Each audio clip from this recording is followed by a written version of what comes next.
वडीलधाऱ्यासारखं मला नेहमी सगळ्या गोष्टी समजावून सांगितल्या आणि एका मुलीसारखं समजावून सांगितल्या. जरी त्यांनी मला जेव्हा पहिल्यांदा भेटले होते तेव्हा ते म्हणले की स्वागता करिअरवर लक्ष द्यायचं. तो एक जैन समाजाला रिप्रेझेंट करते. दादांनी कधीच म्हणजे एक मी जसं माझ्या वडिलांकडे हट्ट करत होते ना तसं मी माझ्या दादांकडे हट्ट करायचे आणि दादांमुळे मी खूप काही गोष्टी शिकले, कळत न कळत. शिस्त, टाइम. आज आमच्यासारख्या युवा पिढीला एक जसं तरुण पिढीशी बोलतात की नाही माणसं, म्हणजे त्यांच्या वयाच्या अनुसार त्यांच्या हिशोबाने बोलायचे. मी एकदम मला आता वाटायला लागले तुम्ही सर्वजण परिवार आहात माझे.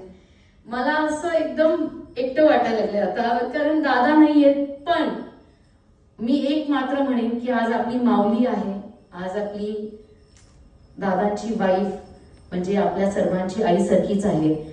त्यांना आज ही डेप्युटी सीएम ची पोस्ट दिली आणि आपण सगळ्यांनी एकत्र येऊन त्यांना सपोर्ट केला पाहिजे, त्यांना आणि त्यांच्या परिवाराला.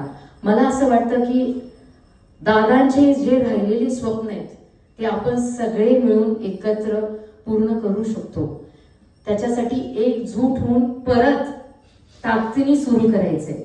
मला माहिती ही टाइम नाहीये आणि हा टाइम नाहीये, पण जे काही नेगेटिव्ह नॅरेटिव्ह सुद्धा सेट केलं जात आहे त्याला सुद्धा आपण सगळ्यांनी फेस करून मीडियामध्ये आपण सुद्धा स्टेटमेंट दिले पाहिजेत.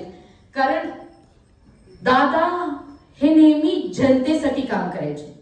आज सुनीता वहिनींनी जी काही पोस्ट घेतली आहे ती काय त्यांना पाहिजे म्हणून नाही घेतलीये, पण दादाची इच्छा पूर्ण करण्यासाठी घेतलीये. कारण जर शासकीय पोस्ट एक दिवस सुद्धा रिकामी राहिली तर आपलं पूर्ण महाराष्ट्र नाही म्हणलं तरी 5 वर्ष मागे जातो. तर मला असं वाटतं की आपण सर्वांनी इथेच हार नाही मानली पाहिजे. आणि जे काही दादाचे स्वप्न होते ते नेहमी पळायचे, ते नेहमी 24 तास जनतेच्या बद्दल विचार करायचे आणि 24 तास मेहनत करायचे. मी लिटरली कधीही आपले कुठलेही प्रॉब्लेम घेऊन गेले तर आरती ताईंना माहिती, अजय जींना पण माहिती आहे, त्यांनी मला एकदम लाडक्या मुलीसारखं समजावून सांगितलंय.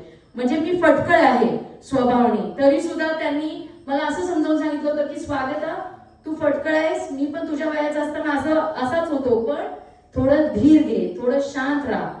म्हणजे कधीच त्यांनी कुणाला परक नाही फील करवलं.